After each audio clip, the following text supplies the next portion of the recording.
बहुत समय पहले हिमालय के जंगल में टुनटुनी चिड़िया अपने दो बच्चों के साथ रहती थी। पहाड़ी जंगल होने की वजह से यहाँ रोज बारिश हुआ करती थी। एक दिन उसकी छोटी बेटी रोती हुई घर आती है। मम्मी, दीदी ने मेरे पैसे छीन लिए, मुझे मेरे पैसे दिला दो। पहले मुझे तो ये बता, तेरे पास पैसे कहाँ से आए? जब तू सुबह स्कूल गई थी, मैंने तुझे कोई पैसे नहीं दिए थे। मम्मी, मैं आपको बताती हूँ, जब हम दोनों सुबह स्कूल जा रहे थे तब सुनहरी को रास्ते में ये पैसे पड़े हुए मिले थे। मैंने इससे बोला घर ले जाकर मम्मी को दे दो। तब ये टॉफी खरीदने जा रही थी, इसलिए मैंने इससे पैसे छीन लिए। तब तक आप लोग कमेंट पे बताएं 89 डिवाइडेड बाय 7 कितने होते हैं। कमबख्त, तुम लोग हर बात में झगड़ा करती हो। आगे से जब भी तुम लोगों को रास्ते में पैसे पड़े हुए मिले तो उससे किसी भिखारी को दे देना। ठीक है मम्मी। चलो अब तुम दोनों लड़ाई झगड़ा छोड़ो और चलकर भोजन कर लो। टुनटुनी चिड़िया अपनी दोनों बेटियों को रोटी और नमक खाने को देती है। मम्मी, मुझे ये रोटी और नमक नहीं खाना, मुझे सब्जी दो, तब मैं रोटी खाऊंगी। कहाँ से तेरे लिए सब्जी लाऊं? मेरे पास सब्जी खरीदने के लिए पैसे नहीं है। खाना है तो खाओ, नहीं तो तुझे ये भी खाने को नहीं मिलेगा। सुनहरी चिड़िया बिना भोजन किए ही वहाँ से चली जाती है। शाम को जब कालू कौवा घर आता है तो टुनटुनी उससे सुनहरी की शिकायत करती है। क्या हुआ जी, आज भी आपको कोई काम नहीं मिला? बच्चे कई दिनों से रोटी और नमक खाते खाते उब गए हैं। अब तो सुनहरी ने भी खाना खाना बंद कर दिया है। मैं अपने बच्चों को 2 वक्त का भरपेट भोजन भी नहीं करा सकता। मैंने कभी नहीं सोचा था कि मुझे ये दिन भी देखना पड़ेगा। तभी सुनहरी चिड़िया वहाँ आती है। सुनहरी बेटा, तुम्हारी माँ बता रही है आज तुमने भोजन नहीं किया। पापा, मुझसे रोटी और नमक नहीं खाया जाता। आप मेरे लिए जलेबी लेकर आना, फिर मैं रोटी खाऊंगी। ठीक है मेरी गुड़िया, मैं कल तेरे लिए जलेबी ला दूंगा। ऐसा कब तक चलेगा जी? बच्चों को कब तक तुम झूठा दिलासा देते रहोगी? बस कुछ ही दिनों की बात है टुनटुनी, जैसे ही मुझे काम मिलेगा तो सब कुछ ठीक हो जाएगा। अगले दिन कालू अपने दोस्त बंटी कबूतर के पास जाता है। भाई बंटी, अगर तेरे पास मेरे लिए कोई काम हो तो बता, आजकल मैं बहुत मुसीबत में हूँ। अरे यार, तूने आने में देर कर दी। मैंने एक पक्षी को कल ही काम पर रख लिया है। अगर कोई काम होगा तो मैं तुझे बताऊंगा। तब तक ये कुछ पैसे रख ले और घर जा, बच्चों को अच्छा सा भरपेट भोजन करा। बंटी अपने दोस्त कालू को कुछ पैसे देकर उससे अपना पीछे छुड़ा लेता है। इस तरह कई दिन गुजर जाते हैं। एक दिन टुनटुनी की सहेली लूसी कबूतरी उसके घर आती है। आजकल तूने मुझसे मिलना जुलना छोड़ दिया है। अरे लूसी, क्या बताऊं, मैं बहुत परेशान हूँ। कालू जी को कहीं भी काम नहीं मिल रहा है। घर पर हमें नमक रोटी खानी पड़ रही है। बच्चे भी अब उसे खा खा कर उब गए हैं। बहन, तू इतना परेशान है, तू मेरे पास आकर मुझे बताती तो सही। तू मुझे बिल्कुल अपना नहीं समझती। ऐसी बात नहीं है लूसी, तुम्हें तो पता है यहाँ के जंगल में बिन मौसम बरसात होती रहती है। आना जाना भी मुश्किल हो जाता है।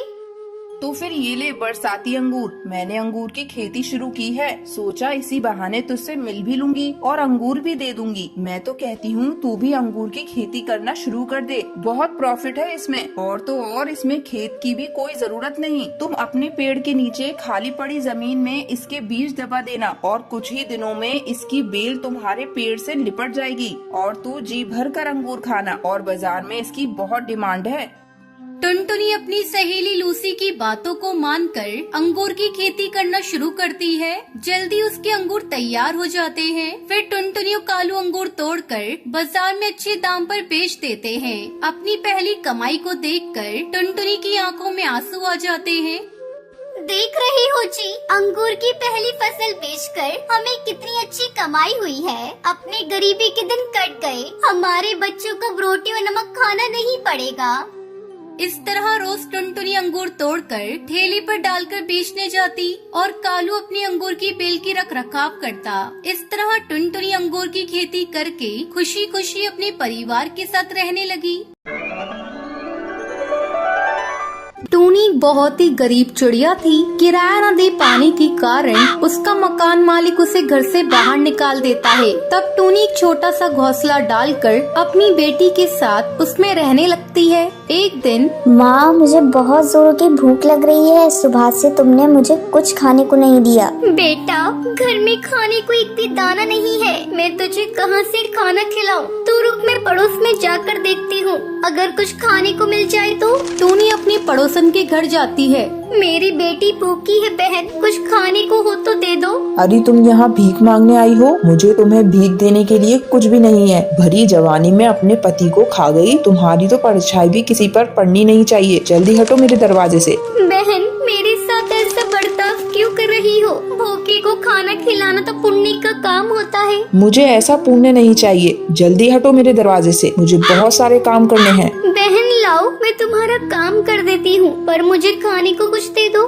देखो, मैं तुमसे कह रही हूँ ना, तुम यहाँ से जाओ। तुम हटती क्यों नहीं? नहीं तो मैं अभी पुलिस को बुला लूंगी। नहीं नहीं बहन, पुलिस नहीं बुलाना, मैं जा रही हूँ। टूनी दुखी मन से वापस घर लौट आती है। बेटा, इस जमाने में गरीबों की मदद कोई नहीं करता। चल, मैं तुझे लेकर जंगल में चलती हूँ। वहीं कुछ मिल जाएगा तो तुझे खिला दूंगी। अगर आज तेरे पापा जिंदा होते तो आज तेरी हालत ऐसी ना होती। टूनी टुनटुनी को लेकर रोती हुई जंगल में जाती है। वहाँ एक साधु ध्यान लगाए हुए बैठा था। महात्मा जी, मेरी मदद कीजिए। मैं बहुत गरीब हूँ और बहुत दुखी भी हूँ। घर में खाने पीने को कुछ भी नहीं है। मेरा घोंसला भी टूटा फूटा है। महात्मा जी, आप मेरी मदद करिए। साधु अपनी आंखें खोलता है।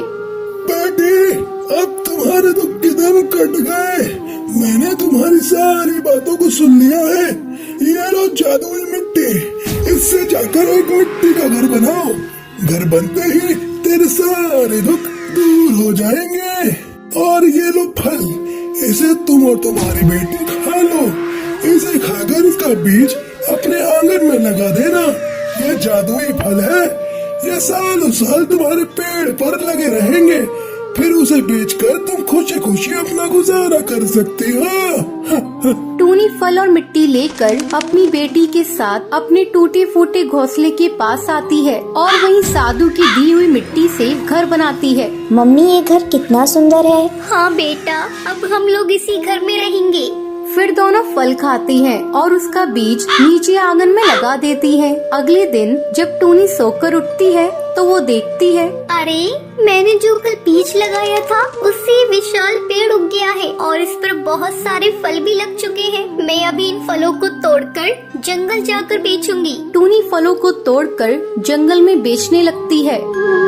अब टूनी के पास पैसों की कोई कमी नहीं थी। माँ, जंगल में अगर वो साधु नहीं मिलते तो आज ये मिट्टी का घर भी नहीं होता। हाँ बेटा, एक दिन फिर से हम जंगल में चलेंगे और उस साधु का धन्यवाद करेंगे। चल टुनटुनी, बातें करना छोड़ और चल के खाना खा ले। हाँ माँ, अभी आई। इस तरह टुनटुनी और टूनी खुशी खुशी मिट्टी के घर में अपना जीवन बिताने लगती हैं। दोस्तों, कल के लकी विनर्स के नाम ये रहे आपके स्क्रीन पर। आज का सवाल ये है, साधु टूनी को क्या देता है? अगर आपको पता है तो आप हमें कमेंट करके जरूर बताएं। लकी विनर के नाम कल की वीडियो में दिखाए जाएंगे। अगर आपको ये वीडियो पसंद आई हो तो लाइक और ऐसी कहानियाँ देखने के लिए मेरे चैनल को सब्सक्राइब करना ना भूलें।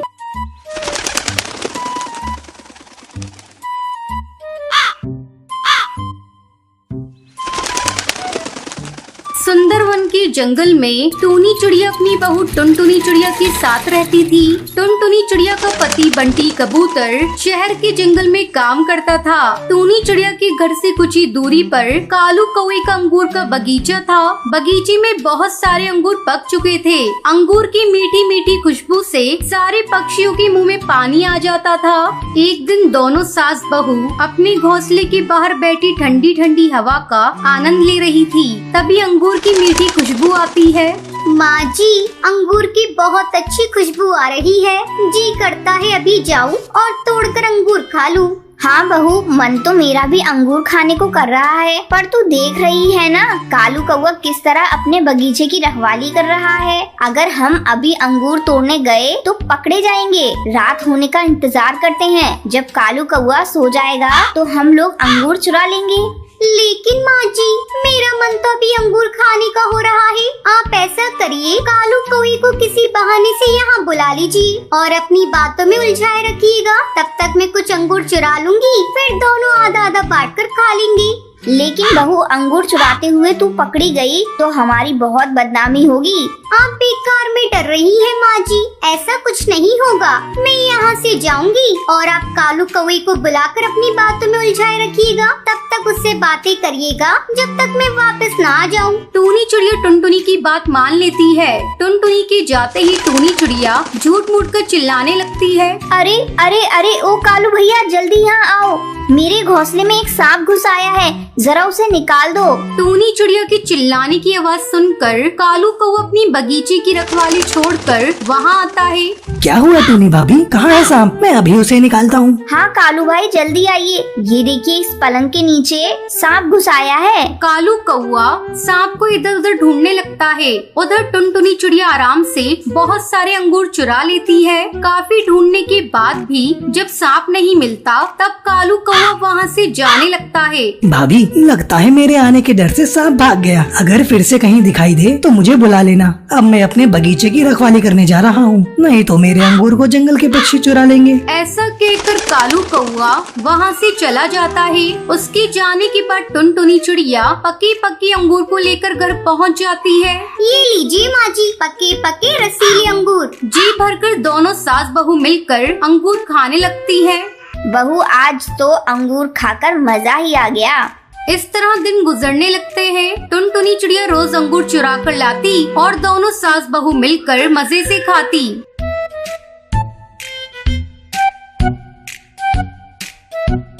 एक दिन कालू कौवे को शक होता है। अरे, रोज रोज मेरे बगीचे से अंगूर कम हो रहे हैं। लगता है कोई इन्हें चुरा रहा है। इसका मुझे पता लगाना पड़ेगा। आज मैं किसी कीमत पर अपने बगीचे को छोड़कर कहीं नहीं जाऊंगा। दोपहर होने पर टूनी चिड़िया फिर से कालू कौवे को बुलाने लगती है, लेकिन कालू नहीं आता। दोनों सास बहू मन मार कर रह जाती हैं। टुनटुनी बहू, अब क्या करें? ये कालू तो अपने बगीचे से हट ही नहीं रहा है।